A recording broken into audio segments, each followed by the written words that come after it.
ভিডিওটি দেখার আগে সবার কাছে ছোট্ট একটি রিকোয়েস্ট করতে চাই, প্লিজ প্লিজ প্লিজ যারা ভিডিওটি দেখবেন সবাই একটা করে সাবস্ক্রাইব করে দিবেন। আপনাদের ভালোবাসা পেলে এমন ভিডিও আরও উপহার দিব। ভিডিওগুলো বানাতে অনেক কষ্ট হয়, আমি জানি। ভিডিওটি অনেক মানুষই দেখবেন, প্লিজ একটা করে সাবস্ক্রাইব করে দিবেন। সবাইকে পুরো গল্পটি দেখার জন্য অনুরোধ রইল। আর যারা আমাকে ভালোবাসে তারা একটা করে লাইক করে দেখিয়ে দিবেন। Love you all. তো চলুন আজকের ভিডিওটি শুরু করা যাক। শাহরিয়া ভার্সিটি শেষ করে এইমাত্র বাসায় আসলো। বাসায় আসার পর কলিং বেল বেশ অনেকবার চাপ দিল, আর তখনই তার মা এসে দরজা খুলে দিল। শাহরিয়ার আম্মু দরজা খুলে দেওয়ার পরে শাহরিয়া ভেতরে যায়। শাহরিয়া ভেতরে যাওয়ার পরে দেখতে পেল তার বাবা টেবিলে খাবার খাচ্ছে। এই দুপুরবেলায় হঠাৎ করে শাহরিয়া তার বাবাকে বাসায় দেখবে এটা কখনোই আশা করেনি। শাহরিয়া চুপচাপ তার রুমে চলে আসলো। রুমে এসে ড্রেস চেঞ্জ করে ফ্রেশ হয়ে নিল, আর হুট করেই তার বড় বোন মিথিলা চলে আসলো তার রুমে। মিথিলা আসার পরে আকাশের গালে ঠাস করে একটা থাপ্পড় দিল, আর তখনই রাগী কণ্ঠে বলতে লাগলো, কিরে শাহরিয়া, তুই নাকি আমার বান্ধবীর পিছনে ঘোরাঘুরি করছিস? তুই কি আমার মান সম্মান বলতে কোনো কিছুই রাখবি না ওর সামনে? আর তুমি কি সব ফাইজলামো মার্কা কথা বলো এসব? আমি কেন তোমার বান্ধবীর পেছনে ঘোরাফেরা করব? আমার কি এসব অভ্যাস নাকি? আমাকে কি তোমার বিশ্বাস হয় না? আর আমি এরকম একটা সুন্দর ছেলে হয়ে এরকম কুৎসিত মেয়েদের পিছনে ঘুরবো কেন? আমি জানি তুই কেমন, তোকে আমার নতুন করে চিনতে হবে না। শোন, তুই ঘোরাফেরা করিস সেটা স্বীকার কর, না হলে কিন্তু তোর খবর খারাপ আছে। আমি কিন্তু সরাসরি বাবার কাছে গিয়ে বিচার দেব তোর নামে। তোর সমস্যা কি রে? তুই এখান থেকে চলে যা। তোকে আমার একদম সহ্য হচ্ছে না। এখন শুধু শুধু উল্টাপাল্টা কথা বলবি না। আর আমি কারো পেছনে ঘুরি না, উল্টো ওরাই আমার সঙ্গে কথা বলতে আসে। আর আমার সঙ্গে কথা বলতে নাকি ওদের অনেক বেশি ভালো লাগে। আমি কথা বলি না দেখে ওরা বানিয়ে বানিয়ে তোর সঙ্গে বলেছে। দিনকাল এমনটাই হয়ে গেছে যে সামান্য তোর পেছনে আমার বান্ধবীরা ঘোরাফেরা করবে। তোর কি লজ্জা করছে না? আমার বান্ধবীদের সঙ্গে লাইন মারার জন্য আমাকে কত ছোট করবি তুই? শোন, তোর বান্ধবীর পিছনে আমি ঘোরাফেরা করি না, এটা তুই নিশ্চিত থাক। তুই এখন এখান থেকে যা, আমাকে পড়াশোনা করতে দে। তোর কারণে আমি যদি রেজাল্ট খারাপ করি তাহলে কিন্তু বাবার কাছে তোর নামে বিচার দিব। কারণ তুই আমাকে এখন পড়াশোনার মধ্যে ডিস্টার্ব করছিস। আমি তো খুব ভালো করেই জানি, যখনই কোনো কথা বলতে আসি তোর সঙ্গে তখন তুই আমাকে এভাবেই পাঠিয়ে দিস, আর কখনো আমার বান্ধবীর পেছনে যাবি না। শেষ কথা, কালকে থেকে যদি একবার দেখেছি তাহলে তোর একদিন আর আমার যে কয়দিন লাগে। এই কথা বলার পরে তখন শাহরিয়ার বড় বোন মিথিলা চলে গেল। মিথিলা চলে যাওয়ার পরে শাহরিয়া তখন হাসতে শুরু করলো, কারণ শাহরিয়া মিথিলার বান্ধবী মানে তার বড় বোনের বান্ধবীকে সে খুবই পছন্দ করে। অনেকদিন আগে থেকেই তার পেছনে পড়ে আছে। মেয়েটার নাম আখি। মেয়েটা দেখতে অনেক সুন্দর, গোল গোল চশমা পরলে তাকে আরো বেশি সুন্দর লাগে। আর শাহরিয়া বই বন্ধ করে খাবার টেবিলে চলে আসলো। খাবার টেবিলে আসার পর দেখতে পেল বাবা এবং তার মা অনেক আগে থেকেই বসে আছে, আর শাহরিয়া চুপচাপ বসে খাবার খেতে শুরু করলো। আর তখন তার আপু এসে তার মাকে বলতে লাগলো, আম্মু, তোমার ছেলেকে কিন্তু ভালো হতে বলো। দিন দিন তোমার ছেলে খারাপ হয়ে যাচ্ছে। আমার মান সম্মান বলে কোনো কিছু তো আর আমার বান্ধবীদের সামনে থাকলো না। তোমার ছেলে যে কাজ করে যাচ্ছে দিন দিন। কিসব উল্টো কথা বলছিস? চুপচাপ খাবার খা। খাবার সময় এত কথা বলিস না। আর তুই এত ভালো কিসে সারা দিন ছেলেটার পিছনে লেগে থাকিস? কেমন তুমি? একদম ঠিক বলেছ। তুমি তো দেখি যে সারাদিন কেমন আমার পিছনে লেগে থাকো, শুধু শুধু বানিয়ে বানিয়ে বাবার সামনে মিথ্যা কথাগুলো বলে। এই কথা বলার পরে শাহরিয়া তখন খাবার খেতে শুরু করলো। হাসি মুখে খাবার খাওয়া শেষ করে তখন রুমে চলে আসলো। রুমে আসার পরেই রুমের দরজা বন্ধ করে আঁখিকে কল দিল। আর একবার রিং হওয়ার পরেই আঁখি কলটা রিসিভ করলো। কলটা রিসিভ করার পরে ওই পাশ থেকে যখন আঁখি বলতে লাগলো, দেখ ভাই, তোর সঙ্গে আমি এত কথা বলতে পারবো না। তুই আমার থেকে ছোট ছোট মতো থাক, এত বেশি কথা বলিস না। তুই এখনো বেঁচে আছিস শুধুমাত্র আমার বান্ধবীর ভাই বলে, ছোট ভাই বলে তোকে ছেড়ে দিচ্ছি, না হলে তোকে মেরে হাসপাতালে ভর্তি করে রাখতাম। প্লিজ আমার কথা একটু শোনো। আর এত আপুর কাছে বিচার দেওয়ার কি আছে? আপু তো সারাদিন এটা নিয়ে আমার পিছনে পড়ে থাকে। শোনো, আমি যাই কিছু বলি না কেন, এটা আপুকে বলার দরকার নেই। যদি তুমি এসব কিছু বলো তাহলে তো তোমারও ঝামেলা, আমারও ঝামেলা, তাই না? আর বান্ধবীকে সবকিছু বলতে হবে এমন তো কোনো কথা নেই। বিয়ের পর কি করবে? বিয়ের পরে কি তুমি তোমার বাসর ঘরের কথা তোর বান্ধবীকে বলবে? দেখ, তোর সঙ্গে কিন্তু মোটেও এইসব মজা করা ভালো লাগছে না আমার। তুই কি কল রাখবি নাকি আমি ফোনটা সুইচ অফ করে রেখে দিব? তোর সঙ্গে কথা বলতে গেলে আমার কেমন যেন লাগে। তুই আমার সঙ্গে কথা বলিস না, আমার সামনে তো আসবিই না। এই কথাগুলো শুনতে শুনতে অনেক বোর হয়ে গেছি। নতুন কিছু বলো, নতুন কিছু শুনলে হয়তো আমার কানটা আরো বেশি ভালো লাগবে, কারণ আমার কানে এগুলো শুনতে শুনতে অভ্যস্ত হয়ে গেছে। হ্যাঁ, সেটাই তো কারণ। তোর গায়ে তো কোনো কিছুই লাগে না, আর তোকে কোনো কিছু বললেও তুই কখনোই শোধরাবি না। ফালতু। যা, কল রাখ, আমি এখন ঘুমাবো। ঘুমের সময় ডিস্টার্ব করলে তোকে কিন্তু আমি এসে পিটাবো। ঠিক আছে, এখন পিটানোর দরকার নেই। কালকে কলেজে দেখা হচ্ছে। তাহলে আমার সিনিয়র প্রেমিকা, তুমি ঘুমিয়ে পড়ো আর মনে মনে ভাবতে থাকো আমার কথা, স্বপ্নেও আমি আসতে পারি। এই কথা বলার পরে শাহরিয়া কল কেটে দিল। আর শাহরিয়া কল কেটে দেওয়ার পরে যথারীতি ঘুমিয়ে পড়ল।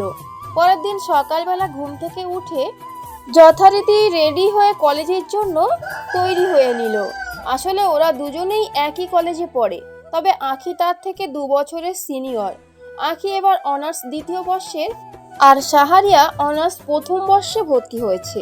শাহরিয়া ভার্সিটিতে এসেই দেখতে পেল আঁখি একা একা বসে আছে, হয়তো মিথিলার জন্য অপেক্ষা করছে।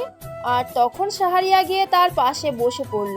আর তারপরে সে আঁখিকে বলতে লাগলো, কি ব্যাপার, এত অপেক্ষা কার জন্য করছো? নিশ্চয়ই তোমার বান্ধবীর জন্য। তোমার বান্ধবী তো আজকে ভার্সিটিতে আসবে না, কারণ সে নাকি অনেক অসুস্থ, তার জন্যই আসবে না। তুমি আজকে সময়টা আমার সঙ্গে কাটাও। ভার্সিটি শেষ হলে তোমাকে নিয়ে পার্কে যাব, ফুচকা খাওয়াবো। তুমি যা করতে চাইবে সবকিছুই তোমার সঙ্গে করব, কোনো অসুবিধা নেই ডার্লিং। তুই কি এখন এখান থেকে যাবি? আর তোর ক্লাস শুরু হয়ে গেছে, যা ক্লাসে যা। ক্লাস নিয়েছিস কেন? তোর মতো অপদার্থ এমনিতেই পাশ করতে পারবি না, তারপর আবার ক্লাস মিস দিস। এত কথা বলতে কে বলেছে? আমার লাইফ, আমার রুলস, এগুলো সব কিছুই আমার চিন্তা। এখন আমার চিন্তা হলো তোমার সবকিছু ঘিরে। তোমার সবকিছু আমার ভাবতে যে অনেক বেশি ভালো লাগে জান। আল্লাহ গো, আমি কি করব এই ছেলেটাকে নিয়ে? এই ছেলেটা বারবার আমাকে কেন বিরক্ত করে? আমাকে দিয়ে সব ভালো লাগে না। থাক তুই একা একা এখানে বকবক করতে থাক। আমি নিজে ক্লাসে গেলাম, তারপর আমি জানি আমি না গেলে তুইও যাবি না। তোর জন্য শান্তিতে ভার্সিটিতেও বসে থাকতে পারি না। এই বলে তখন আঁখি চলে গেল ক্লাসরুমে। আর শাহরিয়া তার বন্ধু বান্ধবের সঙ্গে নিয়ে ক্লাসে চলে আসলো। ক্লাসে এসে যথারীতি পেছনের বেঞ্চে বসে পড়ল, কারণ সে মোটামুটি অনেকটা লেট করে এসেছে। স্যার প্রতিবারের মতো তাকে আবারও বকা দিল, শাসন করলো। আর পিছনে সকল বন্ধু বান্ধব বসে আছে। শাহরিয়া সহ তার সব কয়টা বন্ধু হারামি। আর শাহরিয়া যাবার পরে তাদের দুষ্টামি আরো বেশি বেড়ে উঠলো। আর তখন রাকিব শাহরিয়াকে বলতে লাগলো, কিরে দোস্ত, তুই আর কতদিন এই আখির পিছনে পড়ে থাকবি ভাই? তোর কি মাথা ঠিক আছে? আখি আপু কতটা ডেঞ্জারাস, তোকে শুধুমাত্র তার বান্ধবীর ছোট ভাই দেখে তোকে কোনো কিছু বলছে না, না হলে বাকিগুলোর কি অবস্থা হয় সেইগুলো তো তোর অজানা নয়। এসব কিছু বুঝবি না। যখন নিজে কারোর সঙ্গে প্রেম করবি, তখন বুঝতে পারবি এগুলোর মানেটা কি। আপাতত এখন স্যারের ক্লাসে মনোযোগ দে, না হলে কিন্তু ক্লাস থেকে বের করে দেবে। এই স্যার শালা বজ্জাত আছে। এইগুলো আমাকে বলতে হবে না, এগুলো আমি খুব ভালো করেই জানি। আর একটা সুসংবাদ আছে, স্যার হয়তো আমাদের শিক্ষা সফর নিয়ে কথা বলবে একটু পরেই, দেখে নিস। তারপর স্যার কিছু লেকচার দিল, আর লেকচার দেওয়ার পরে তখন শিক্ষা সফর নিয়ে কথা বলতে লাগলো। আর তখন বলল অনার্স দ্বিতীয় বর্ষকে নিয়ে কক্সবাজার যাওয়া হবে, কিন্তু টাকা কম দেখে নেওয়া হচ্ছে না, তাই প্রথম বর্ষকে শহর নেওয়া হবে। স্যারের মুখ থেকে এই কথা শোনার পরে তখন শাহরিয়া দাঁড়িয়ে গেল, আর তখন শাহরিয়া স্যারকে বলতে লাগলো, স্যার, আপনি আমাদেরকে থার্ড ইয়ারের সঙ্গে একসাথে শিক্ষা করে নিয়ে যাবেন, এতে আমার কোনো আক্ষেপ নেই। কিন্তু আক্ষেপটা হলো স্যার, আপনি টাকার জন্য আমাদেরকে নিয়ে যাচ্ছেন। আর যদি ওরা সমস্ত টাকা পরিশোধ করে দিত, মানে সব টাকা যদি পরিমাণ মতো হয়ে যেত, তাহলে তো আর আমাদেরকে নিতেন না। তাহলে তো আমাদেরকে আরো অনেক দিন পরে নিবেন, তাই তো? হ্যাঁ, এটা তো ঠিকই, কারণ তোমরা নতুন ভর্তি হয়েছো, তোমরা এখন সবকিছু বুঝে উঠতে পারোনি। আগে তোমাদের ক্লাসরুম ঠিক হোক, নিয়মিত ক্লাস করো, তারপর তোমাদের একটা ব্যবস্থা করা যাবে। এখনো তো 1 মাসও হয়নি, আর এখনই যদি তোমরা শিক্ষা সফর নিয়ে আলোচনা করো তাহলে তো হবে না। নিম্নত পক্ষে 3-4 মাস পরে তোমাদেরকে শিক্ষা সফরে নিয়ে যাওয়া হতো। আপাতত তোমাদের ভাগ্য ভালো, তার জন্য তোমরা তাড়াতাড়ি পেয়ে গেলে এই সুযোগটা। জি স্যার, আমার ফার্স্ট ইয়ারে সকলেই যাব, কারণ সিনিয়রদের সঙ্গে পিকনিক করতে যাব কক্সবাজারে, সেটাও আবার সিনিয়রদের সঙ্গে। স্যার, আমরা কদিন থাকবো? হ্যাঁ, তুমি বসো, আমি সবকিছু ডিটেলসে বলে দিচ্ছি। শোনো, তোমরা 2 দিনের মধ্যে টাকা জমা দেবে, আর আমরা বৃহস্পতিবারে যাচ্ছি। আজকে সোমবার, তোমরা বুধবার পর্যন্ত সময় পাবে টাকা দেওয়ার জন্য। আর বৃহস্পতিবার সন্ধ্যায় ভার্সিটির সামনে থেকে বাস রওনা দেবে। আমরা রবিবার ফিরে আসবো। জি স্যার, অনেক ভালো হবে স্যার। আপনাকে অসংখ্য ধন্যবাদ স্যার। আপনাকে ধন্যবাদ দিলেও অনেক ছোট হয়ে যাবে, আপনাকে এর থেকেও বড় কিছু দেওয়ার দরকার। শাহরিয়ার, তুমি কিন্তু বেশি কথা বলছো, চুপচাপ থাকো। তোমার বোন আমার কাছে বিচার দিয়েছে তুমি নাকি ঠিকমতো ক্লাস করতে চাও না, ক্লাসের মধ্যে ফাঁকি দাও। তার জন্য মাঝে মাঝে তোমাকে দেখি না, আর তোমাকে জিজ্ঞেস করলে বলো তুমি অসুস্থ ছিলে। তোমার বোন এত ভালো, তুমি এত বদমাশি করো কেন? স্যার, কি যে বলেন না, আমার বোন কি আর কোনো কিছু বোঝে? ও তো সব সময় আমার পিছনে লেগে থাকে, তার জন্যই হয়তো আপনার কাছে এমন বিচার দিয়েছে। স্যার, আমাকে দেখে কি আপনার এরকম মনে হয় আমি কথা ভালো একটা ছেলে? স্যার আর কোনো কিছু বললেন না, কারণ স্যার খুব ভালো করেই জানে শাহরিয়ার অবস্থা, কারণ শাহরিয়াকে স্যার অনেক আগে থেকেই চিনত। তারপর ক্লাসের সময় শেষ হলো। ক্লাসের সময় শেষ হওয়ার পরে তখন দেখতে পেল আখি লুকিয়ে লুকিয়ে ভার্সিটি থেকে বের হয়ে যাচ্ছে। কেন লুকিয়ে লুকিয়ে বের হচ্ছে এটা শাহরিয়া খুব ভালো করে বুঝতে পারছে, শুধুমাত্র শাহরিয়ার জন্যই। শাহরিয়া তাড়াতাড়ি করে আখির সামনে আসলো, আর আখির সামনে আসার পরেই দাঁড়িয়ে পড়ল। তখন আখিকে শাহরিয়া বলতে লাগলো, কি ব্যাপার, তুই কেন আমাকে দেখে এভাবে পালিয়ে যাচ্ছিলে? তুই জানো যে আমার ক্লাস 5 মিনিট লেট করে ছুটি হয়। তুমি আমার সঙ্গে কথা না বলে তো যেতে পারবে না। চলো আজকে পার্কে গিয়ে তোমাকে ফুচকা খাওয়াবো। আমি ফুচকা যে সেই মানুষের সঙ্গে খাই না, বুঝতে পারছিস? এখন আমাকে বাসায় যেতে হবে, যে কারণে বাসায় অনেক কাজ আছে। মিথিলা থাকলে অবশ্যই পার্কে যেতাম, কিন্তু এখন তোর সঙ্গে যেতে ভালো লাগতেছে না। এমনিতেই ওখানে আমার ক্লাসের সকলেই থাকবে, আর তোর সঙ্গে আমাকে দেখলে ওরা খারাপ ভাবতে পারে। এমনিতেই তুই পুরো ভার্সিটি জানিয়ে বেড়াচ্ছিস। আমি সবাইকে বলি, কারণ কেউ যেন তোমার দিকে চোখ তুলে না তাকায়। সেই জন্যই হয়তো সিনিয়ররা তোমাকে প্রপোজ করার এখন আর সাহস করে না। আগে প্রপোজ করতে পারো, কিন্তু এখন আর প্রপোজ করতে সাহস পায় না। এটা কতটা প্রোডাকশন দিচ্ছি তোমাকে, দেখতে পাচ্ছ? আমাকে তোর প্রোটেকশন দিতে হবে না, আমারটা আমি নিজেই প্রোটেকশন দিতে জানি। আপাতত তোর এই উপকারটা না করে তুই বাসায় যা, আমাকেও বাসায় যেতে দে। ঠিক আছে, তুমি দাঁড়াও, আমি 2 মিনিটে আসছি। কোথাও নড়বে না, কারণ আমি তোমার জন্য রিক্সা আনতে যাব। তোমার এইভাবে রোদের মধ্যে হেঁটে যাওয়ার কোনো প্রয়োজন নেই। শাহরিয়া তখন একটু সামনে এগিয়ে আসলো, আর সামনে এগিয়ে আসার পরে একটা রিক্সা নিয়ে আবারও আখির কাছে আসলো। আখির কাছে আসার পরে আখিকে রিক্সায় উঠতে বলল, আর তখন শাহরিয়া আবারও আখিকে বলতে লাগলো, যদি অনুমতি দাও তাহলে আমাকে সামনে নামিয়ে দিও, আমি চলে যাব, কারণ আমাকেও তো হেঁটে যাওয়া লাগবে। আমার তো আর বাইক নেই যে বাইকে করে চলে যাব বা তোমাকে নামিয়ে দেব। আপাতত রিক্সা দিয়ে নামিয়ে দিলেই হবে। আখি কোনো কিছু বলল না, আখি মুখ ফিরিয়ে নিল।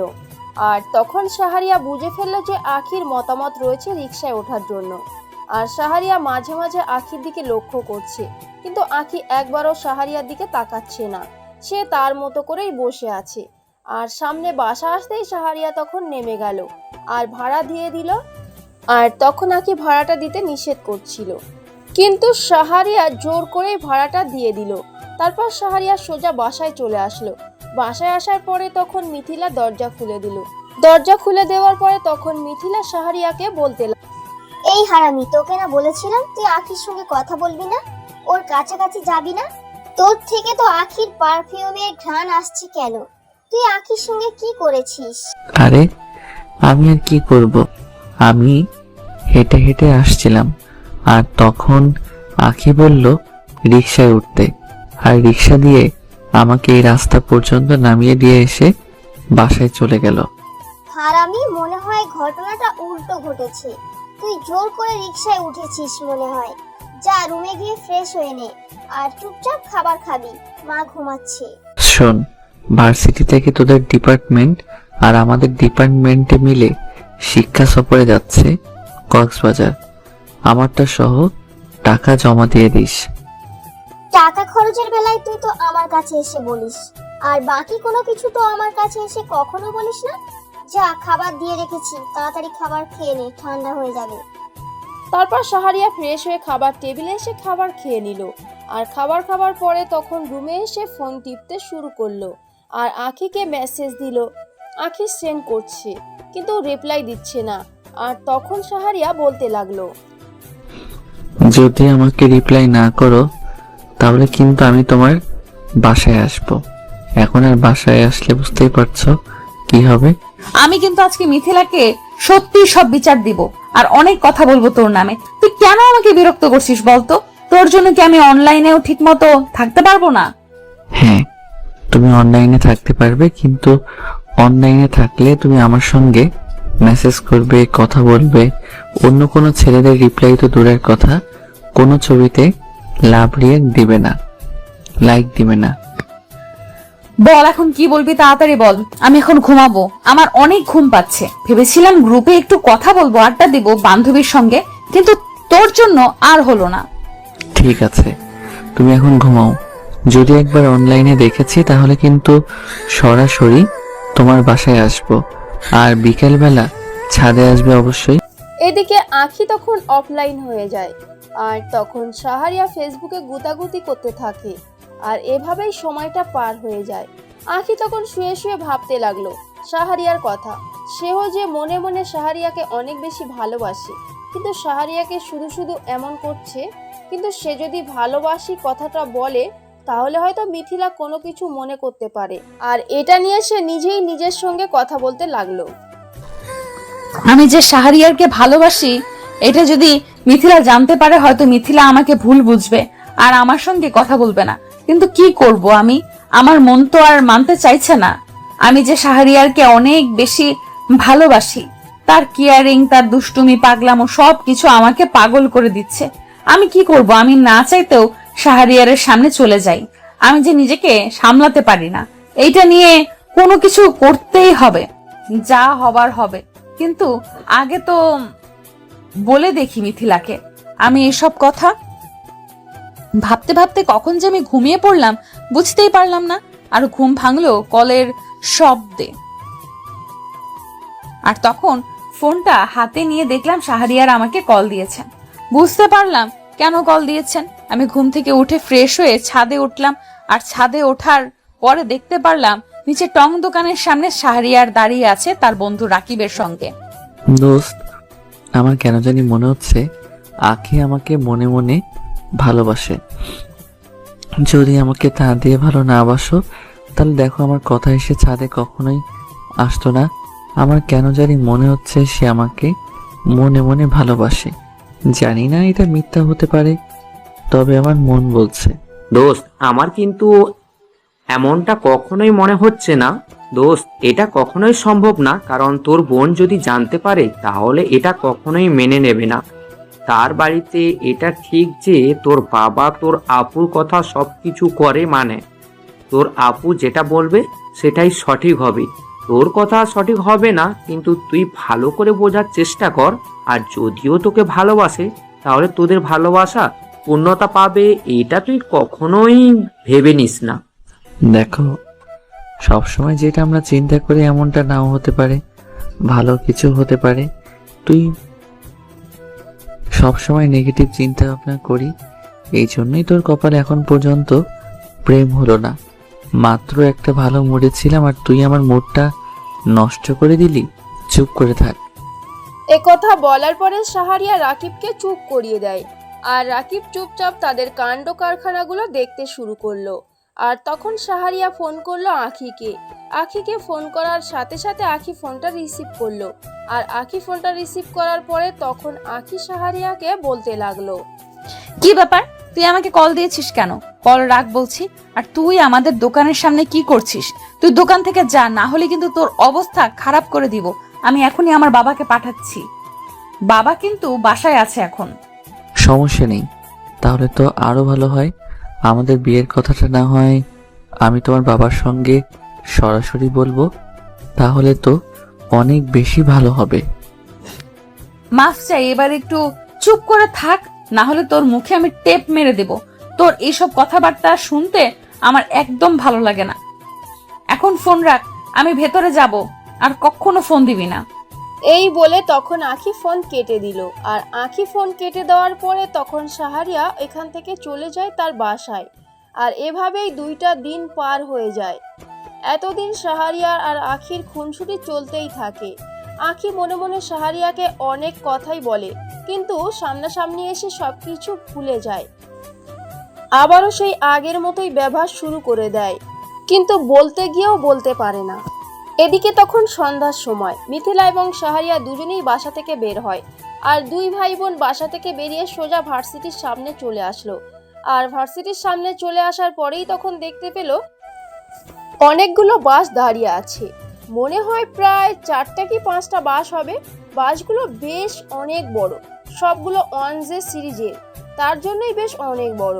শাহরিয়া তখন তার বন্ধু বান্ধবের সঙ্গে চলে যায়। শাহরিয়া বন্ধু বান্ধবের সঙ্গে গিয়ে কথা বলতে শুরু করলো। আর হঠাৎ করে দেখতে পেল আখি আসছে একটা রিক্সা দিয়ে। মিথিলার কাছাকাছি এসে নামলো। আর তখন রিক্সা থেকে নেমে মিথিলার দিকে হাঁটা দিল। আর আখিকে দেখতে পুরো পরিটার মতো লাগছে, কারণ কালো শাড়িতে তাকে বেশ মানিয়েছে। তাকে প্রচন্ড পরিমাণে সুন্দর লাগছে। শাহরিয়া সেদিকেই তাকিয়েছিল। আর তখন রাকিব তাকে পেছন থেকে ধাক্কা দেয়। আর ধাক্কা দেওয়ার পরে তখন এরা খুব ভালো করেই খেয়াল করলো। আর তখন মিথিলা এদিকে শাহরিয়ার দিকে রাগী চোখে তাকিয়ে থাকে। আর তখন এদিকে রাকিব শাহরিয়াকে ধাক্কা দেওয়ার পরে শাহরিয়ার ধ্যান ভাঙলো।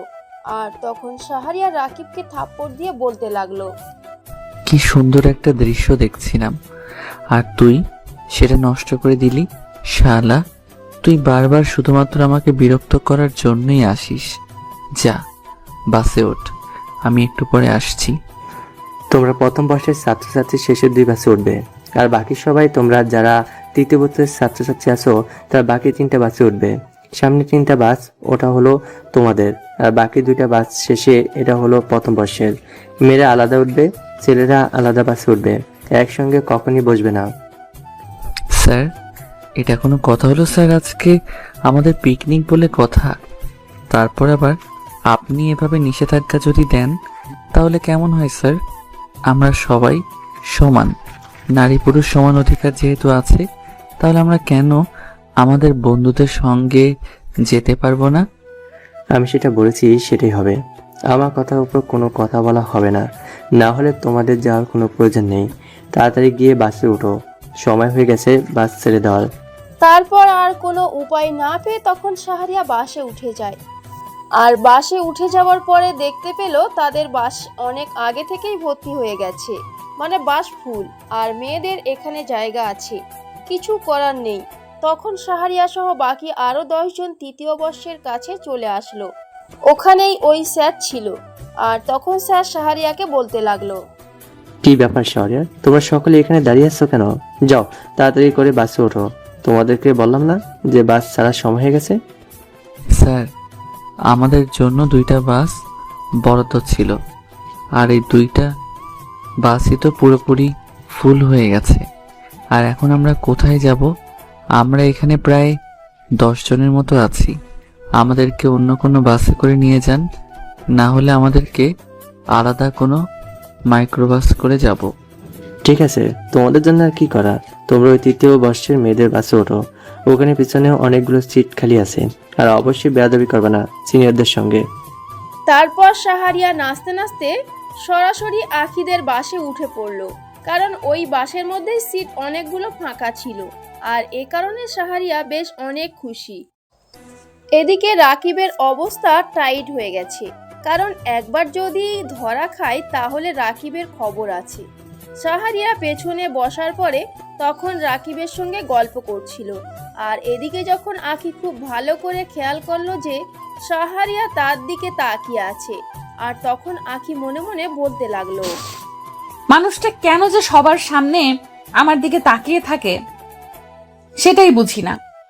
আমারও তো লজ্জা শরম বলতে কোনো কিছু আছে, আমি যে তাকে পারি না সবার কারণে। কি রে, তুই মনে মনে এভাবে বিড়বিড় করছিস কেন? শোন, শাহরিয়ার কথায় একদম কোনো কিছু মনে করবি না, একটু পাগল, ছোট মানুষ তো, তাই তোর সঙ্গে এমন করে। তুই কিন্তু একদম ওকে প্রশ্রয় দিবি না। আর তুই কিন্তু একটু বেশি বেশি ওকে বকাঝকা করছিস। এত বকাঝকা করার কি আছে? তাহলে তেমন কোনো কিছুই বলিস না, ও যখন নিজের ভুলটা বুঝতে পারবে তখন এমনিতেই ঠিক হয়ে যাবে। আর বলতে হবে না তোর, আর ও এমনিতেই কখনো শোধরাবে না, এটা আমি তোকে শিওর করে বলে দিতে পারি। ও যেটা চায় সেটা আদায় করা ছাড়া ছোট থেকে দেখে আসছি। তুই ওকে চিনিস না, আমি ওকে ভালো করে চিনি। ও কিরকম ছেলে একমাত্র আমিই জানি। ও তার নিজের কিছু পাওয়ার জন্য সকল কিছু করতে পারে, যেটা চাই মানে চাই। থাক, আর এত কথা বলতে হবে না, এখন একটু চুপচাপ থাক। আর দেখছিস পেছনে কত আনন্দ করছে, আমারও ইচ্ছে করছে পেছনে গিয়ে আনন্দ করতে। ওরা কেমন নাচানাচি করছে। এরকমটা কখনোই করবি না, ওরা হলো জুনিয়র, আর এখানে শাহরিয়াও আছে। ওখানে তোর যাওয়ার কোনো প্রয়োজন নেই, তুই এখানেই বসে থাক আর বাইরের প্রকৃতি দেখতে থাক। আখির ইচ্ছা ছিল শাহরিয়ার কাছে এসে শাহরিয়ার সঙ্গে বসে গল্প করার, কিন্তু সেটা মিথিলার জন্য হয়ে উঠলো না। আখি আর কি করবে? তখন আখি ইচ্ছে করেই শাহরিয়াকে মেসেজ দিল। শাহরিয়া তখন বন্ধু বান্ধবের সঙ্গে এনজয় করতে ব্যস্ত, আর তখন মেসেজটা পেয়ে শাহরিয়া তখন মোবাইলটা বের করলো। মোবাইলটা বের করার পরে দেখতে পেল আখির মেসেজ, যেন হাতের চাঁদ পেয়েছে এরকম একটা অবস্থা। আখি তখন বলতে শুরু করলো, কিরে এরকম করে তাকিয়ে আছিস কেন? দেখতে তো বাদরের মতো দেখা যাচ্ছে। চুপচাপ বসে থাকতে পারিস না?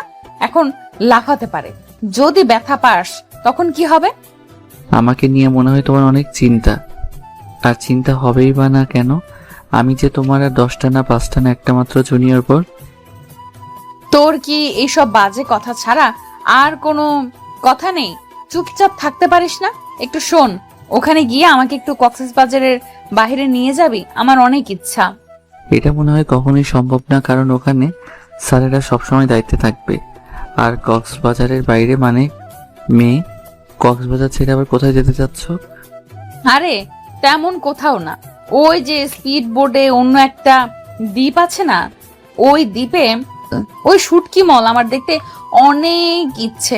অনলাইনে প্রায়ই দেখে বিজ্ঞাপন যে ওখানে নাকি মানুষের জীবন যাপন অন্যরকম, তাই দেখতে চাইছিলাম। ও আচ্ছা ঠিক আছে, সময় পেলেই নিয়ে যাব।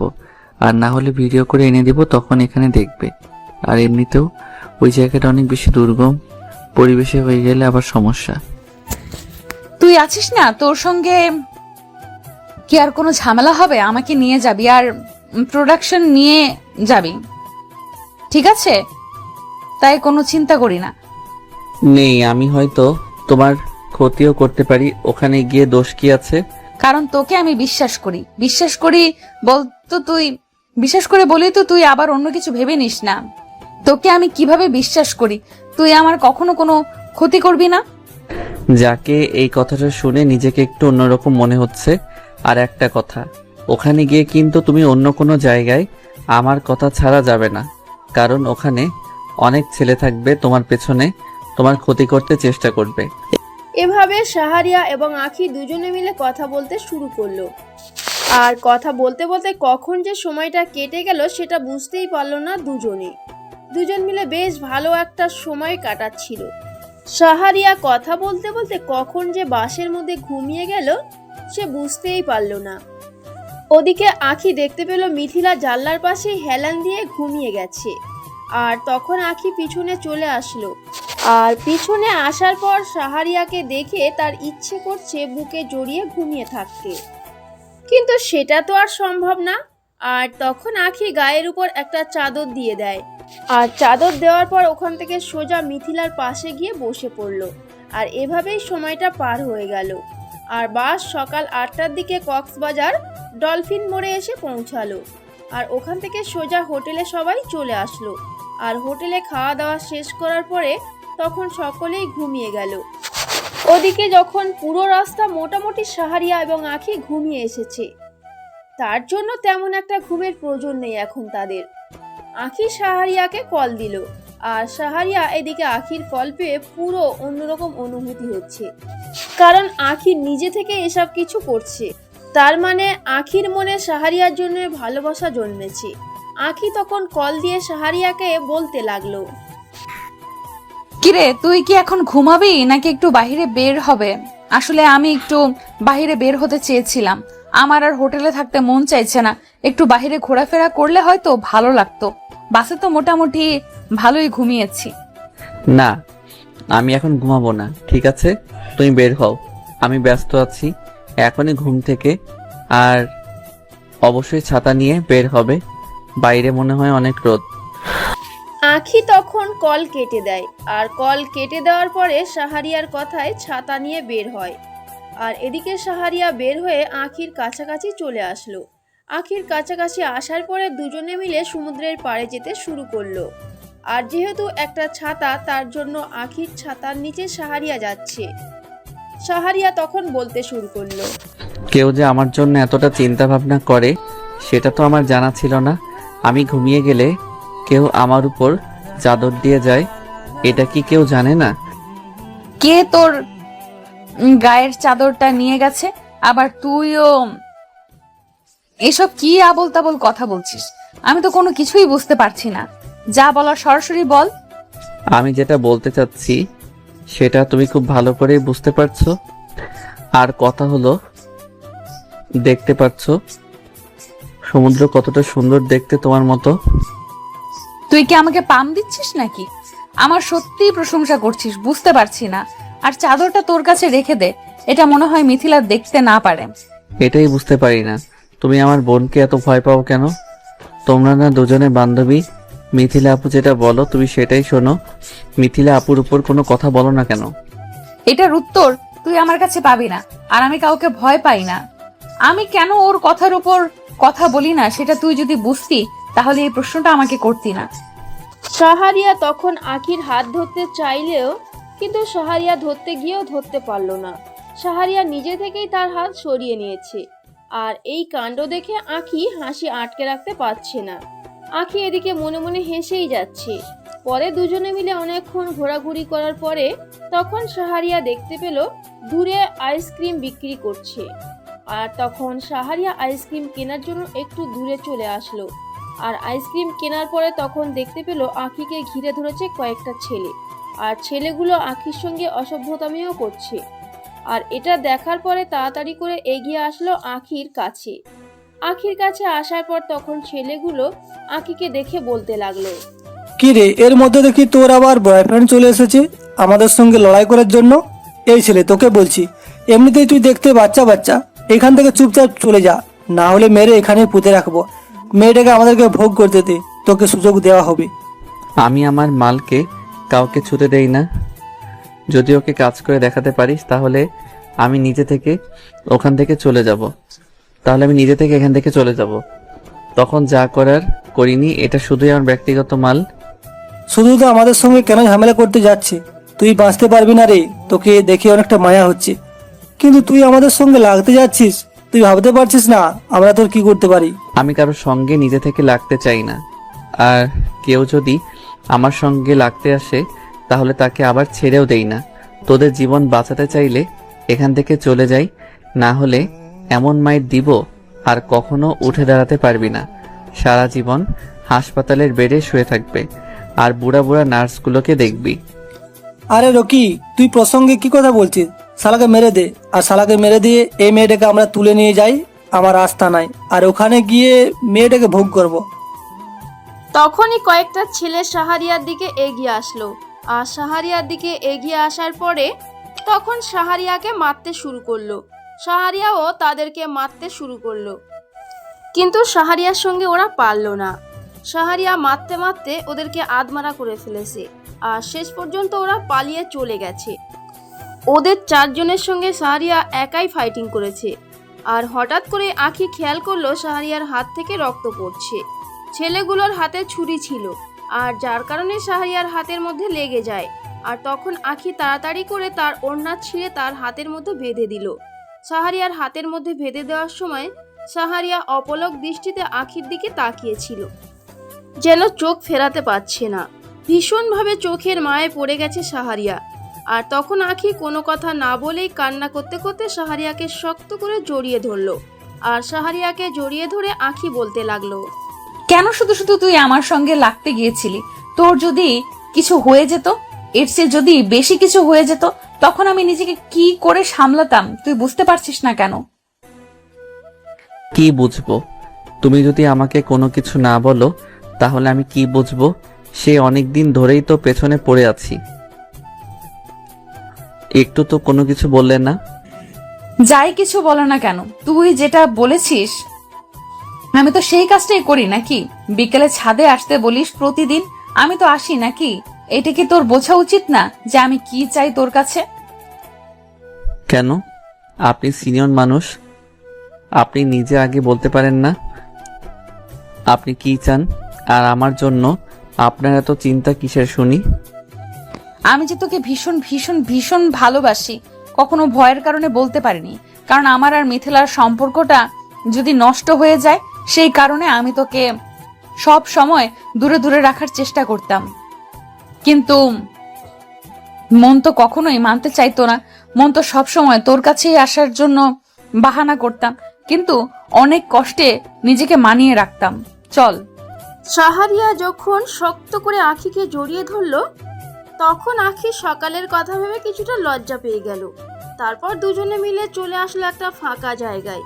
আর পাথরের উপর বসার পরে আঁখির কোলে মাথা রেখে শুয়ে আছে শাহারিয়া। শুয়ে শুয়ে সমুদ্রের ঢেউগুলো উপভোগ করছে। আর তখনই আঁখি তাকে বলতে লাগলো, কে তোর না হাত ব্যথা করছে? তাহলে হোটেলে চল, ট্যাবলেট খাবি, না হলে তো হাতের ব্যথায় থাকতে পারবি না। এমনিতেই অনেকটা হাত কেটে গেছে, আর একটু হলে কি হতো বুঝতে পারছিলি? না, এখন আমি যাব না, আর এখন আমার এখানে ভালো লাগছে। আচ্ছা, এখনো কি তুই তুই করে বলার অভ্যাসটা যাবে না নাকি? এই তুই তুই শুনতে আর ভালো লাগছে না আমার। যেদিন আমাকে বিয়ে করে তোর বাড়িতে নিয়ে যাবে সেদিন থেকে তুমি করে বলবো। আপাতত এই তুই বলে ডাকা কখনোই বন্ধ হবে না। কি বলো তুমি? উল্টাপাল্টা কথা বলো কেন?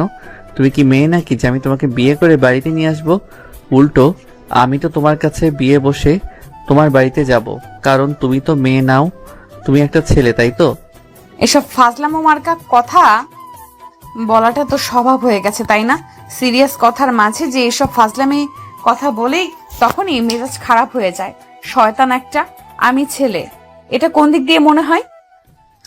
তুমি যে একটা মেয়ে সেটা কোন দিক দিয়ে মনে হয়? মেয়েদের যা কিছু আছে সেটা তো এখনো পর্যন্ত কোনো কিছু দেখতে পারলাম না, তাহলে কি করে বলি যে তুমি একটা মেয়ে? এত কিছু দেখা লাগবে না, ঠিক আছে?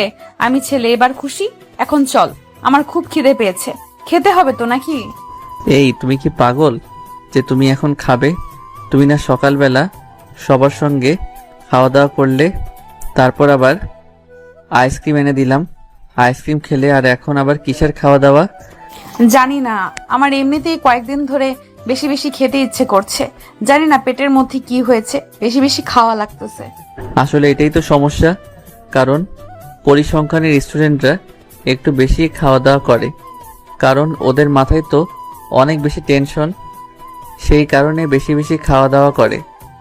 প্লিজ এখান থেকে চল না, আমার আর এখানে থাকতে ভালো লাগছে না। তোর হাতের ব্যথায় ভালো করে ব্যান্ডেজ করতে হবে, প্লিজ চল।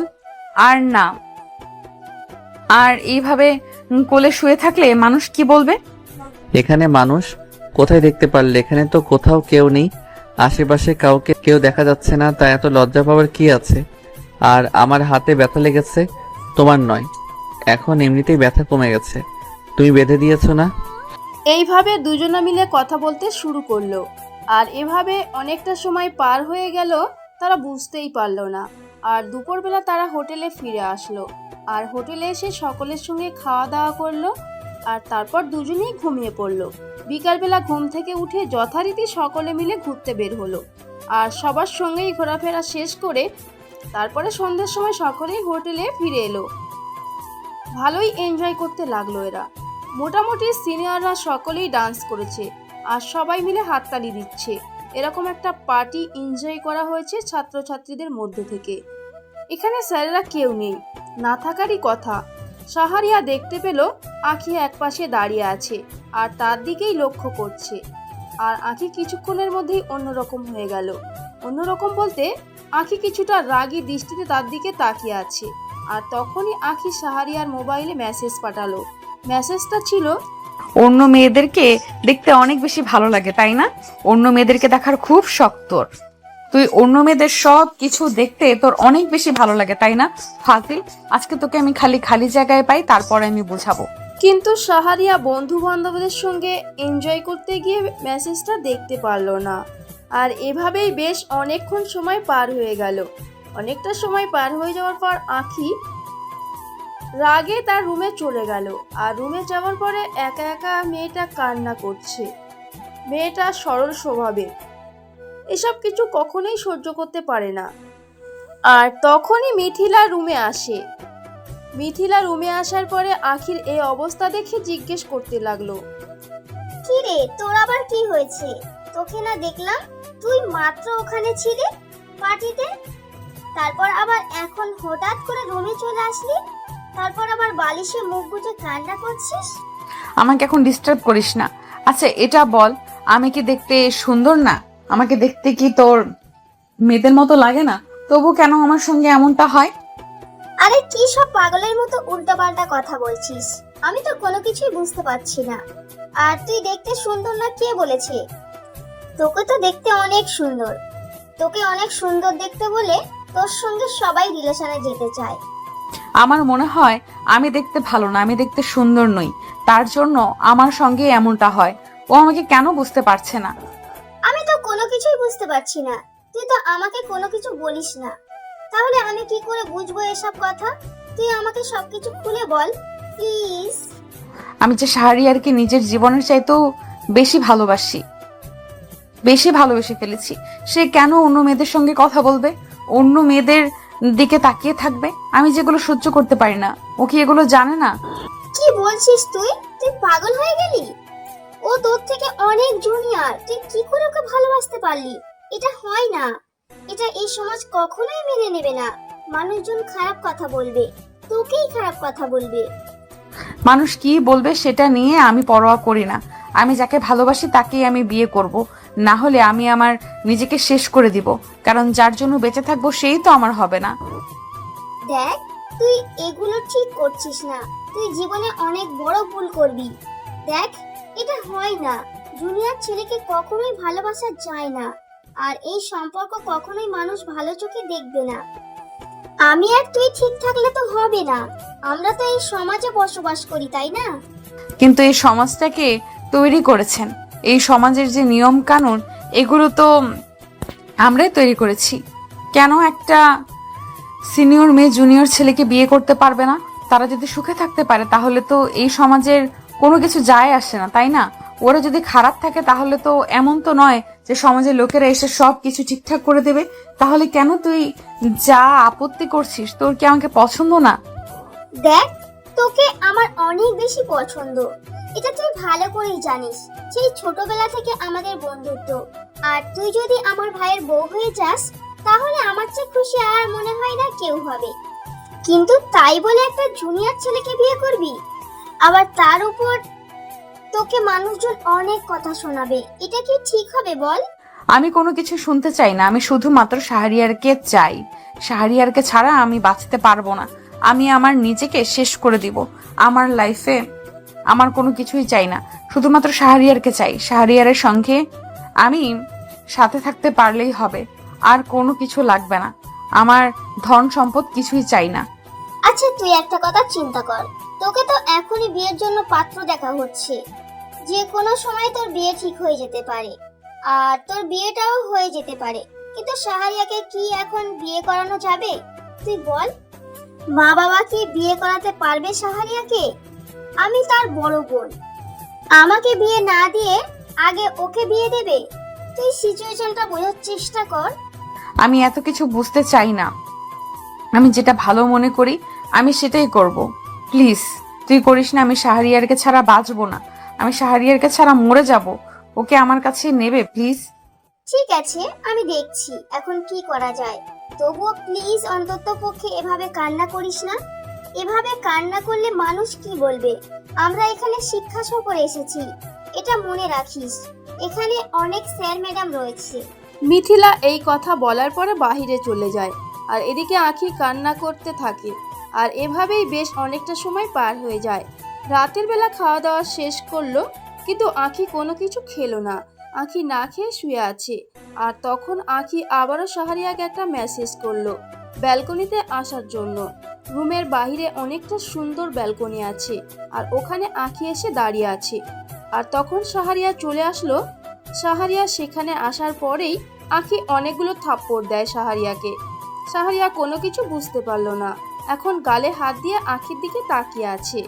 চাঁদের আলো এসে আঁখির মুখে পড়ছে, আর এটা দেখা যাচ্ছে আঁখি অনেক বেশি রেগে আছে এবং চোখগুলো অনেক লাল হয়ে আছে। শাহরিয়া বুঝতে পারছে যে আঁখি কান্না করেছে, আর সেই কারণেই তার চোখ লাল হয়ে আছে, না হলে লাল হয়ে থাকার কোনো কথাই না। আর তখন আঁখি শাহরিয়াকে রাগী কণ্ঠে বলতে শুরু করলো, আমি তো তোকে আমার নিজের চাইতে অনেক বেশি ভালোবাসি, তবুও তুই কেন অন্য মেয়েদের দিকে তাকিয়ে থাকিস? অন্য মেয়েদের সাথে ডান্স করা দেখবি, আমাকে কি তোর পছন্দ নয়? তুই আমাকে বলতি, আমি তোকে নিজে ডান্স করে দেখাতাম দরজা বন্ধ করে। তবু প্লিজ কেন তুই অন্য মেয়েদের দিকে তাকাবি? আমাকে কি তোর পছন্দ না? আরে তুমি এই কারণে আমার উপর রেগে আছো, আর এই কারণে তুমি এত কান্না করেছো। এই জন্যই তো বলি আপু আমাকে শুধু শুধু বকাঝকা করছে কেন, আমি নাকি লুচু হয়ে গেছি, এরকম টাইপের আরো অনেক বেশি কথা বলেছে আপু। আমারও কোনো মাথায় কিছু ঢুকছিল না। শোনো, জাস্ট এনজয় করছিলাম। আমি কোনো মেয়েদের দিকে তাকাইনি। আমি আমার ছেলে বন্ধুদের সঙ্গেই তো কথা বলছিলাম, আর ওদের সঙ্গে ডান্স করছিলাম।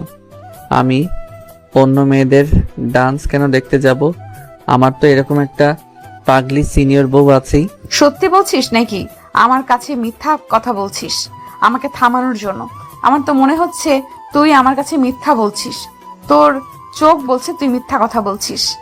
আরে তুমি কি বলছো? আমি তো তোমাকে আমার নিজের চাইতে অনেক বেশি ভালোবাসি, আর তুমি আমাকে বিশ্বাস করতে পারছো না? সত্যি বলছি, এই যে দেখো, তোমার মাথা ছুঁয়ে কসম কাটছি, আমি অন্য মেয়েদের দিকে খারাপ চোখে তাকাইনি। আমি এমনি বন্ধু বান্ধবের সঙ্গে ফাইজলামো করতেছিলাম। আঁখি তখন কোনো কথা ছাড়াই শাহরিয়াকে শক্ত করে জড়িয়ে ধরলো, আর এটাই শাহরিয়ার কাছে অনেক বেশি ভালো লাগছে, কারণ যে মানুষটা শাসন করতে পারে ওই মানুষটা আবার ভালোবাসা দিয়ে ভরিয়ে দিতে পারে। আঁখি জড়িয়ে ধরে আছে আর তখনই মিথিলা চলে আসলো ওখানে। মিথিলা আসার পরে শাহরিয়া ছাড়াতে চাইছে কিন্তু ছাড়াতে পারছে না। আর তখন মিথিলা এসে আঁখিকে টানতে টানতে রুমে নিয়ে যায়। রুমে নিয়ে যাওয়ার পরে আঁখি মিথিলাকে বলতে লাগলো, কি ব্যাপার, তোর কি হয়েছে? তোর যদি ঘুমানোর মন চায় তাহলে তুই একা ঘুমিয়ে পড়তি, আমি একটু পরে আসতাম। বুঝতে পারছেন? তুই কেন শুধু শুধু আমাকে এরকম বাধা দিচ্ছিস? তুই কি পাগল হয়ে গেলি? সবকিছু তুই বুঝেও না বোঝার ভান করে আছিস। তুই কি বাচ্চা মেয়ে যে তোকে সবকিছু বুঝিয়ে দিতে হবে? এটা একটা হোটেল, এটা তো বুঝতে হবে। আর এখানে আমরা কি করতে এসেছি? শিক্ষা সফরে এসেছি। আর ও তোর হাজবেন্ড নয়, এখন এটা তোর বুঝতে হবে। আমি তো ওর সঙ্গে এমন কোনো কিছুই করছি না যাতে মানুষে খারাপ কথা বলবে। এমনিতেই ভালোবাসি, আর আমিও ওর সঙ্গে ব্যক্তিগত কথা বলছিলাম। আমার মনে হয় তুই ইদানিং পাগল হয়ে গেছিস, কারণ আমার কাছে এটাই মনে হচ্ছে।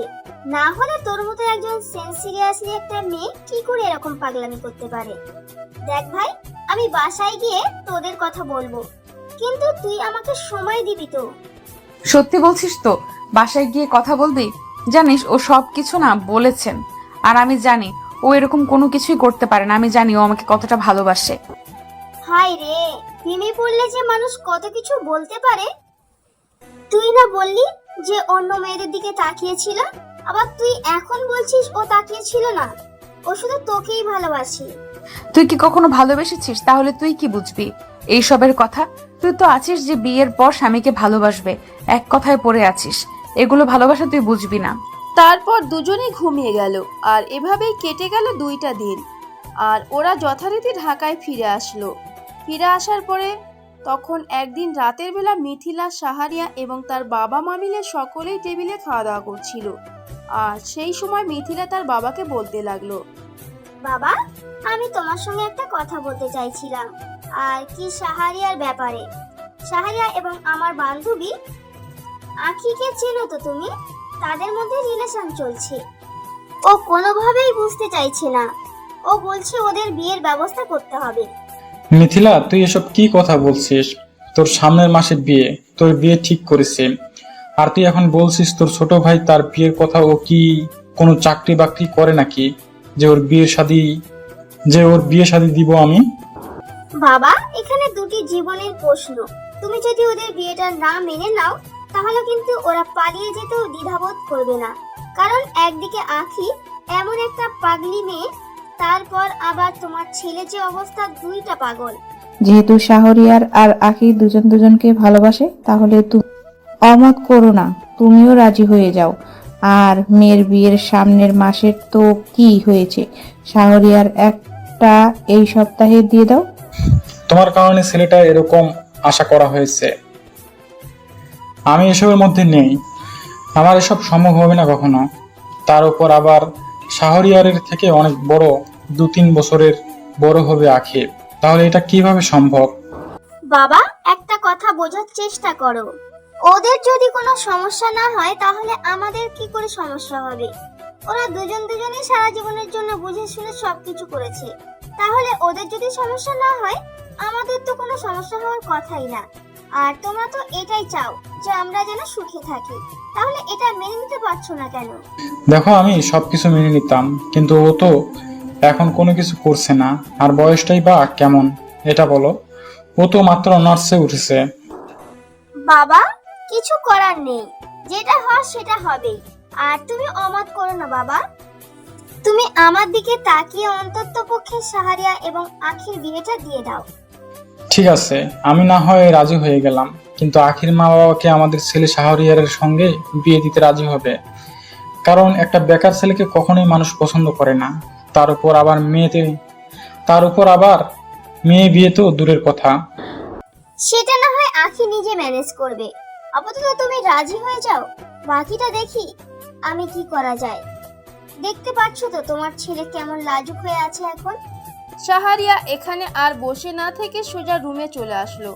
আর এদিকে আঁখি তখন তার মায়ের সঙ্গে কথা বলছিল। তার মাকে অনেকভাবে বোঝানোর চেষ্টা করলো, কিন্তু তার মা বুঝলে কি হবে, কারণ তার মা আখির বাবার উপর কোনো কথা বলতে পারে না। আর তবুও সাহস নিয়ে আখি তার বাবার কাছে গেল। উনি পত্রিকা পড়ছিলেন। আখির মা তখন আখির বাবাকে বলতে শুরু করলো, তোমার সঙ্গে আমি একটু কথা বলতে চাইছিলাম। সেটা হলো আমাদের মেয়ের বিয়ে যার সঙ্গে ঠিক করেছো তার সঙ্গে বিয়েটা না দিলে কি হয় না? পাগলের মতো কথা বলতে, তুমি তোমার মেয়ের বিয়ে করে ফেলেছে, এখন শুধু দিন তারিখ ঠিক করার পালা। আর এখন তুমি এসব কথা বলছো? আরো কোন ছেলেকে ভালোবাসে? ছেলে কি করে? মিথিলার ভাই শাহরিয়ার, তুমি ছেলেটাকে খুব ভালো করেছিলাম। আর তো এটাও ভালো দেখতে শুনতে। আর ওরা দুজনে যেহেতু দুজনকে ভালোবাসে, তাহলে তুমি আর অমত করো না। এটা বললেই হবে? তোমার মেয়ে একটা বেকার ছেলেকে ভালোবাসে। তার ছেলেটা তার থেকে যে বয়সে ছোট সেটাকে সে বলে গেছে। এসব ভালোবাসার কাছে শেষ পর্যন্ত আমার মেয়েটাকে একটা বেকার ছেলের হাতে তুলে দিব? এটা কখনোই হতে পারে না। তুমি তোমার মেয়েকে এসব ভুলে যেতে বলো। আর আমি যে ছেলের সঙ্গে বিয়ে ঠিক করেছি, ওর বিয়ে খুব তাড়াতাড়ি দেওয়ার চিন্তা ভাবনা করছি। 2-3 দিনের মধ্যে আমি বিয়ে দিব। বাবা, আমি শাহরিয়ারকে ছাড়া অন্য কাউকে বিয়ে করব না। তুমি এই বিয়েটা ক্যান্সেল করে দাও। আমি এই ছেলেটাকে মরে গেলেও বিয়ে করব না। আজকে থেকে তোর ভার্সিটিতে যাওয়া বন্ধ। তুই রুমের বাইরে যেতে পারবি না, তোর কোথাও যাওয়া লাগবে না। আর ওই ছেলেকে তো ভুলে যায়। ওই ছেলের সঙ্গে তোর বিয়ে দিব না আমি। যেটা সঙ্গে ঠিক করেছি, ভেবেছিলাম কদিন পরে বিয়েটা দিব, পরীক্ষার পর। কিন্তু তোর জন্য আর এটা হলো না। আমি 2-1 দিনের মধ্যে বিয়ের ব্যবস্থা করছি। প্লিজ বাবা, তুমি আমার সঙ্গে এমনটা করতে পারো না। বাবা প্লিজ, তুমি আমার কথাটা একটু বলতে দাও, বুঝতে চেষ্টা করো। আমি শাহরিয়ারকে ছাড়া বাঁচবো না। আমি শাহরিয়ারকে ছাড়া অন্য কাউকে বিয়ে করব না। প্লিজ বাবা, তুমি একটু বোঝার চেষ্টা করো। তারপর আখির বাবা আফজাল সাহেব তখন আখিকে নিয়ে একটা রুমের মধ্যে আটকে রাখে এবং ছেলের বাড়ির লোকজনের সঙ্গে কথা বলতে শুরু করলো। আর কথা বলার সময় আখির বিয়ে কালকেই ঠিক করা হয়েছে। ছেলের বাড়ির লোকজন কালকেই বিয়ে করতে রাজি হয়ে গেছে। ছেলের মা বাবা কালকেই তাদের ছেলে নিয়ে এই বাড়িতে আসবে এবং আখিকে নিয়ে চলে যাবে, এমনটাই সিদ্ধান্ত হয়েছে। আর এদিকে আখি চিৎকার করছে, কান্না করছে, কিন্তু কোনো কাজ হচ্ছে না। আর কাজ হবে না, কারণ আফজাল সাহেব যেটা ঠিক করে সেটাই হয়ে যায়। তার উপরে কথা বলার মানুষ এখনো পর্যন্ত হয়ে ওঠেনি। আর এদিকে শাহরিয়ার মা বাবা শাহরিয়ার বিয়ের কথা বলার জন্য আফজাল সাহেবের বাসায় চলে আসলো। বাসায় আসার পরে তখন কলিং বেল দিল। আর কলিং বেল দেওয়ার পরে আফজাল সাহেব দেখতে পেল শাহরিয়ার মা বাবা এসেছে। সঙ্গে সঙ্গে দরজা লাগিয়ে দিল, কথা বলল না। আর অপমান বোধ করে শাহরিয়ার বাবা এবং মা দুজনেই চলে গেল। এদিকে আখির মা আখিকে সম্পূর্ণ ঘটনা খুলে বলল। আর আখি চিৎকার করে কান্না করছে, কিন্তু আখিকে বোঝাতে পারছে না। এদিকে শাহরিয়া কি করবে চিন্তা করছে, কিন্তু কোনো কিছুই মাথায় আসছে না এমন পরিস্থিতিতে। এদিকে আখি এমন একটা কাজ করে বসবে যে কাজটা করার জন্য মোটেও ভাবতেই পারছিল না তার বাবা আফজাল সাহেব। আফজাল সাহেব তখন রুমে গিয়ে দেখতে পেল আখি সুইসাইড করার চেষ্টা করেছে। আখির হাত থেকে রক্ত পড়ছে। তাড়াতাড়ি করে আখিকে হসপিটালে নিয়ে আসা হলো। আখি অজ্ঞান হয়ে আছে, অনেক ব্লাড বেরিয়ে গেছে। হসপিটালে নিয়ে আসার পরে ইমার্জেন্সিতে নিয়ে যাওয়া হলো। আর ডাক্তার প্রায় 1 ঘন্টা অপারেশন করার পরে তখন বের হয়ে আসলো। আর বের হওয়ার পরে ডাক্তার যেটা বলল সেটা শোনার পরে কিছুটা ভেঙে পড়লো আফজাল সাহেব। হ্যাঁ ডাক্তার, আমিও ভুল করেছি, আমাকে ক্ষমা করে দিন। আজকে আমি এমন ভুল করেছি বলেই আজকে আমার মেয়ের এই অবস্থা। আমার মেয়ের জন্য শুধুমাত্র আমি দায়ী। ওর এই অবস্থার জন্য শুধুমাত্র আমি দায়ী। তার সেটা ঠিক আছে, আপনি আপনার নিজের ভুল বুঝতে পেরেছেন, এটাই অনেক। কিন্তু এখন যে ভুলটা করছেন সেটা তো সংশোধন করা প্রয়োজন, তাই না? আপনি আপনার মেয়ে যেটা চায় সেটা দিয়ে দিন, তাহলে দেখবেন ওরাও ভালো থাকবে, আপনিও ভালো থাকবেন। আর আমরা সব সময় এটাই চাই যে আপনাদের সন্তান যেন সবসময় ভালো থাকে।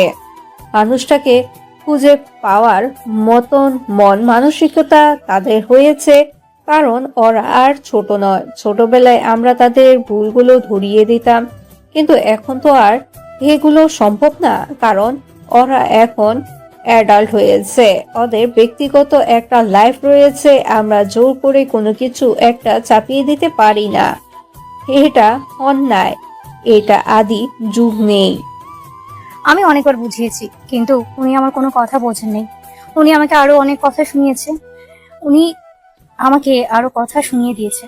আজকে আমার মেয়েটার কোনো কিছু হয়ে গেলে আমি কিন্তু আপনাকে ছেড়ে কথা বলবো না। আজকে আপনার জন্যই আমার মেয়ের এই অবস্থা।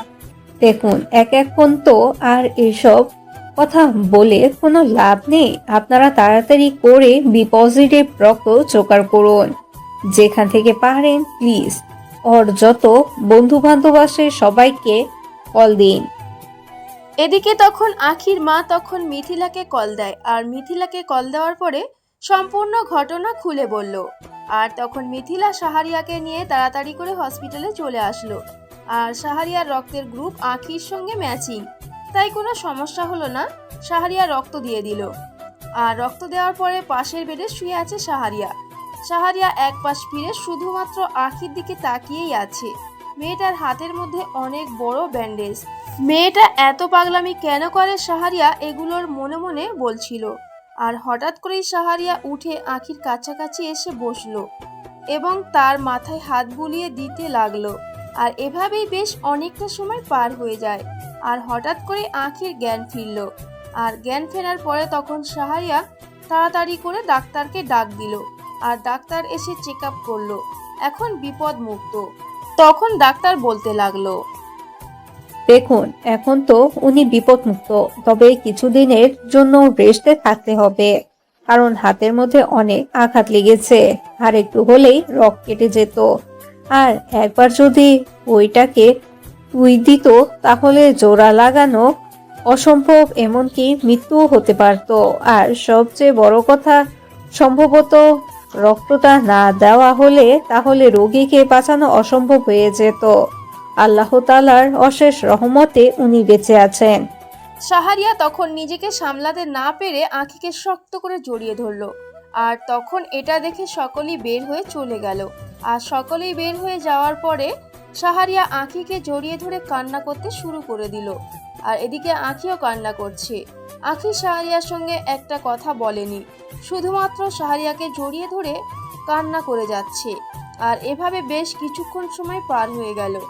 আর কিছুক্ষণ পরে তখন আখি বলতে লাগলো, আমি না তোমাকে বলেছিলাম যে তুমি ছাড়া আমি অন্য কাউকে বিয়ে করব না। আমি শুধু তোমার মানে শুধু সারা জীবন তোমারই থাকবো। তুমি ছাড়া অন্য কেউ আমাকে বিয়ে করতে তো পারবেই না। আমি আমার নিজেকে শেষ করে দেব। তোমাকে বলেছিলাম না, শেষ করতে চেয়েছিলাম। তোমার যদি কোনো কিছু হয়ে যায় তাহলে আমি কি নিয়ে বাঁচবো? তুমি তো শুধু তোমার ভালোবাসার কথা চিন্তা করলে। আমি যে তোমাকে এতটা ভালোবাসি, নিজের থেকেও অনেক বেশি তোমাকে আগলে রাখার চেষ্টা করি। তুমি তো আমার কথাটা একটাবার চিন্তা করলে না। তুমি এটা ভাবলে না যে তোমার কোনো কিছু হয়ে গেলে তাহলে আমি কাকে নিয়ে বাঁচবো, আমি কাকে নিয়ে সারাটা জীবন কাটাবো। যাকে নিয়ে আমি এতদিন স্বপ্ন মনে ছিলাম সেগুলো কিভাবে পূরণ হবে বলো? এটা ছাড়া আমি কি করতাম বলো? কারণ আমার কাছে তো এটাই উপায় ছিল।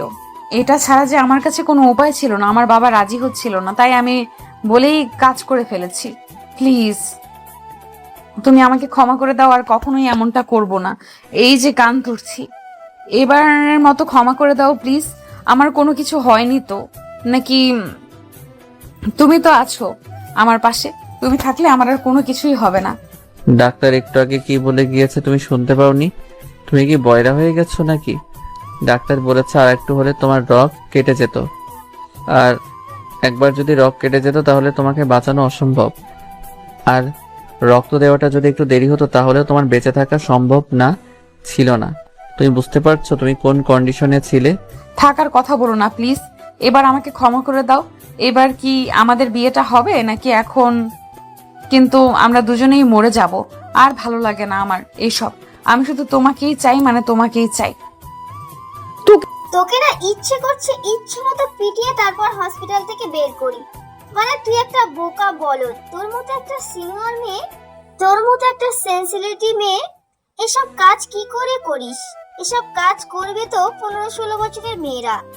আবার তোর মতো একটা মেয়ে এসব কাজ করে, এমন পাগলামি কেউ করে? আরেকটু হলেই তো উপরে চলে যেতি। কি করতাম তাহলে? তোরা তো কেউই রাজি হচ্ছিলি না আমাদের বিষয়ে। তোরা তো তোদের তাই চিন্তা করে একটা বার আমাদের কথা চিন্তা করেছিস, সেটা ছাড়া আমার কাছে কিছু করার ছিল না। আর এটা করেছি বলেই আজকে বিয়েটা হওয়ার জন্য সবাই রাজি হয়েছে। হয়েছে, আর কথা বলতে হবে না। এখন আপাতত সুস্থ হ, তারপরে বিয়ের আলাপ করা যাবে। এখন তুই অনেক অসুস্থ, আর মনে হয় কালকে ছুটি দিয়ে দেবে। বাসায় অনেক দিন রেস্ট নিতে হবে।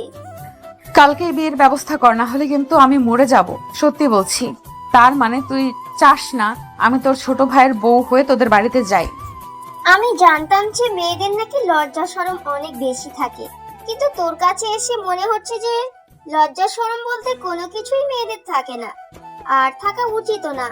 আসলে ভাই, ঠিক আছে, তুই যেটা চাস সেটাই হবে। আপাতত তুই এমন পাগলামি ছাড়। আর এই যে আপনাকে বলি, এবার একটু ডাক্তারের চেম্বারে আসেন, কথাবার্তা বলি, নাকি এখানেই বসে থাকবেন? এই কথা বলার পরে তখন মিথিলা রুম থেকে বেরিয়ে যায়, আর বেরিয়ে যাওয়ার পরে তখন শাহরিয়াও ডাক্তারের চেম্বারে চলে আসলো এবং শাহরিয়া ডাক্তারের সঙ্গে কথাবার্তা বলতে শুরু করলো। আর এভাবেই পার হয়ে যায় 2টা দিন। আর 2 দিন পরে আখিকে নিয়ে আসা হলো বাড়িতে, আর বাড়িতে নিয়ে আসার পরে ধুমধাম করে তাদের বিয়ের আয়োজন করা হলো। আর শাহরিয়া এখন দাঁড়িয়ে আছে তার বাসর ঘরের সামনে, ভিতরে যাবে ঠিক তখনই পেছন থেকে রাকিব বলতে লাগলো, দেখ ভাই, একটা সিনিয়র মেয়েকে বিয়ে করেছিস, আর এখন তোর জীবনটাতে কতটা নরকের মতো পরিণত হবে সেটা তুই আস্তে আস্তে করে টের পাবি। আর ভাই, তোর কোনো কিছু করতে হবে না, দেখবি ভাবি, মানে আমাদের সিনিয়র ভাবি তোকে উল্টিয়ে পাল্টিয়ে আদর করা শুরু করে দিবি। ভাই, সব কথা ছাড়া কি আর কোনো কথাবার্তা নাই? একটা মহৎ কাজে যাচ্ছি আর তুই আমাকে সব বাজে কথা শোনাচ্ছিস। দেখ ভাই, ওরকম কোনো কিছু না, ভালোবাসা পূর্ণতা পেয়েছে, এটাই আমার কাছে অনেক বেশি কিছু। সেটা তো পেয়েছিস, এটা তো আমরাও খুশি, কিন্তু কথা বল, এখন যে তুই গিয়ে বিড়ালটা মারবি, তুই একা যে রোমান্স করবি, আর আমরা যে এখানে কোলবালিশ জড়িয়ে অনুভব করব, এটা কেমনে হবে বল? হারামি, তোরা কি আর কোনোদিন ভালো হবি না? দেখ ভাই, আপাতত তোদের বাসায় যাওয়ার কোনো প্রয়োজন নেই, অনেক রুম খালি আছে, ওখানে গিয়ে সবাই থাক। আপাতত আমাকে ছেড়ে দে, আমাকে ভিতরে যেতে দে, আমি ভিতরে যাব। আর শরীর অনেক ক্লান্ত এমনিতেই, তার উপর আবার তোর ভাবি অসুস্থ। ভিতরে যাই আর ঘুমাই। আমরা তো সব কিছুই জানি আর সব কিছুই বুঝতে পারি, আমাদেরকে কোনো কিছু বোঝাতে হবে না ভাবি। তো হাতে ব্যথা পেয়েছে, পুরো শরীর এত, আর কোনো ব্যথা নেই।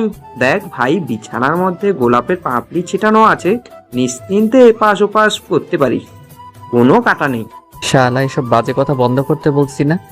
এমনিতেই আছি, আমার যন্ত্রণা, তার উপর আবার তোরা এখন শুরু করে দিয়েছিস। যা ঘুমা। শাহরিয়া তখন বাসর ঘরে প্রবেশ করলো, আর প্রবেশ করার পরেই তখন দরজা নক করে দিল। দরজা লক করে দেওয়ার পরে দেখতে পারলো আঁখি এক পাশ হয়ে শুয়ে আছে। মেয়েটা অসুস্থ, সেই কারণে হয়তো শুয়ে আছে। আর এদিকে শাহরিয়া তখন চুপি চুপি আঁখির কাছে চলে আসলো। আঁখির কাছে আসার পরে তখন তার মাথায় হাত বুলিয়ে দিতে শুরু করলো। আর তারপর মাথায় হাত দেওয়ার পরেই শাহরিয়া টের পেল তার গায়ে অনেক জ্বর। শাহরিয়া তাড়াতাড়ি করে তার উপর কম্বল দিয়ে দিল। তারপর তার বড় বোন মিথিলাকে ডাকতে শুরু করলো। আর তখন মিথিলা দরজার কাছে আসলো, তারপর বলতে লাগলো, কি হয়েছে, এমন ষাঁড়ের মতো চেঁচাচ্ছিস কেন? তোকে না বললাম ঘুমানোর সময় এত ডাকাডাকি কি আছে? ডাকবো না তো কি করব? আখির গায়ে তো অনেক জ্বর, এখন কি কোনো কিছু খাইয়ে দিব? মানে ওষুধ কি কোনো কিছু খাইয়ে দেব নাকি? একটু জ্বর হয়েছে, আর এখন ঔষধ খাওয়ানো লাগবে কেন? কালকে সকাল পর্যন্ত যদি জ্বর থাকে তাহলে কালকে সকালে ওষুধ খাইয়ে দিবি। এখন আর ওষুধের কোনো প্রয়োজন নেই। শুধু জ্বর হলে যে ওষুধ খেতে হবে এমন কোনো কথা নেই, জ্বর এমনিতেও ভালো হয়ে যাবে। আর যেভাবে ভালো হবে এটাও কি তোকে ভালোভাবে বুঝিয়ে দিতে হবে হারামজাদা? শাহরিয়া তখন লজ্জা পেয়ে দরজা লাগিয়ে দিল। দরজা লাগিয়ে দেওয়ার পরে তার মাথায় কিছুটা পানি দেওয়ার পরে তখন সে বিছানায় শুয়ে পড়ল। আর তখনই আঁখি তাকে জাপটে ধরে শুয়ে আছে। শাহরিয়া নড়তেও পারছে না। আর শাহরিয়া এই প্রথম আঁখির ছোঁয়া পেয়েছে, মনের মধ্যে এক অন্যরকম ফিলিংস হচ্ছে। আর তখন আঁখি কানের কাছে গিয়ে বলতে লাগলো, কি ব্যাপার, আপনার দেখে আমাকে নিয়ে অনেক চিন্তা। সামান্য জ্বর হয়েছে আর এটা নিয়ে পুরো বাড়ির মাথায় নিয়ে আপনার বোনকে ডাকা শুরু করে দিয়েছেন। কি করব, কারণ আমার রুমে তো কোনো ওষুধ নেই আপু, তার রুমে সব ওষুধপত্র রাখেন এই জন্য। আর কি আপুকে ডাকলাম। সবকিছুতে মিথিলাকে কেন ডাকা লাগবে শুনি? আপনি যে আমার হাজবেন্ড, আপনার কি কোনো দায়িত্ববোধ নেই? কি করা লাগবে আপনার বউয়ের সেটা কি আপনি বুঝতে পারেন না? অন্য কেউ কেন বলে দিতে হবে আপনাকে? আমি কি আরেকটা বিয়ে করেছি নাকি যে আমার কোনো অভিজ্ঞতা থাকবে? আরেকটা বিয়ে করলে হয়তো অভিজ্ঞতা হয়ে যাবে, তখন থেকে আর ভুল হবে না। এখন আবার শুরু হয়ে গেছে তোমার ফাজলামো। শোনো, আমি সত্যি অনেক বেশি আমার খারাপ লাগছে। তুমি আমাকে শক্ত করে জড়িয়ে ধরে একটু আদর করো। এখন আদর করা যাবে না, এখন আপাতত আপনি ঘুমান। আমি আপনার মাথায় হাত বুলিয়ে দিচ্ছি, আপনার গায়ে কিন্তু অনেক জ্বর। সেই জন্য তো বললাম যে আমাকে আদর করো, দেখবে আমি ভালো হয়ে যাব। যদি আদর না করো তাহলে কিন্তু আমি নিজেই নিজের হাতে ব্যথা দেব। তোর কারণে আমি 2টা দিন না ঘুমিয়ে থেকেছি হাসপাতালের মধ্যে, বারবার তুই এসব কথা বলছিস। মেজাজ খারাপ করিস না ফাজিল। সরি, এবার তো আদর করো, ভুল হয়ে গেছে, ক্ষমা করে দাও প্লিজ আমার লক্ষ্মী জামাই, পিচ্চি জামাই। শাহারিয়া তখন আঁখির কপালে চুমু দিয়ে শক্ত করে জড়িয়ে ধরল। তার এদিকে আঁখির দুষ্টামি বেড়েই যাচ্ছে। শাহারিয়া কিছুটা নীরব থাকার চেষ্টা করছে, কিন্তু আঁখির কারণে এটা সম্ভব হয়ে উঠছে না। তারপর শাহারিয়া নিজেকে সামলাতে পারল না। শাহারিয়া আঁখিকে শুইয়ে দিয়ে তার ছোট জোড়া দখল করে নিল। আঁখি আর শাহারিয়া দুজন হারিয়ে গেল এক অন্য ভালোবাসার রাজ্যে। ফজরের সময় শাহারিয়ার ঘুম ভেঙে গেল। শাহারিয়া কম্বল দিয়ে পেঁচিয়ে রেখেছে আঁখিকে। শাহারিয়া বুঝতে পারল তাদের গায়ে কোনো কিছুই নেই। শাহারিয়াকে ছাড়ার লজ্জা পেয়ে গেল রাতের কথা ভাবতেই। মনের মধ্যে এক অজানা লজ্জা কাজ করতে শুরু করলো। পরক্ষণেই আবার ভাবলো এটা তো তারই বউ। শাহারিয়া তখন আঁখির কপালে হাত দিয়ে দেখলো জ্বর নেই। আর তখন আঁখি ঘুমন্ত কণ্ঠে বলতে লাগলো, কি ব্যাপার, আবার শুরু করে দিয়েছো নাকি? তুমি সারা রাত একদম ঘুমাতে দাওনি, এবার আমাকে একটু ঘুমাতে দাও। মানে কি, ফজরের আজান দিয়েছে মানে তুমি এখন ঘুমাবে? যাও গোসল করে আসো, তারপরে নামাজ আদায় করব দুইজনে, তারপর আবার ঘুমাবো, কোনো সমস্যা নেই। ঠিক আছে, কিন্তু আমাকে কথা দিতে হবে তুমি কিন্তু আজকে ভার্সিটিতে যাবে না। আজকে সারা দিন আমাকে সময় দিবে, বিকেলবেলা ঘুরতে নিয়ে যেতে হবে। ঠিক আছে, এবার আসো আর একটু আদর করে দেই, তারপরে তোমাকে ছাড়বো। এর আগে তো তোমাকে ছাড়ছি না ম্যাডাম। শাহারিয়া তখন আঁখির ঠোঁট ধরে দখল করে নিল। আর এভাবেই তাদের মধ্যে খুনসুটি চলতে থাকলো। এরকম নতুন নতুন ভালোবাসার গল্প পেতে আমাদের চ্যানেলটি এখনই সাবস্ক্রাইব করে পাশে থাকবেন। ধন্যবাদ সবাইকে। আল্লাহ হাফিজ।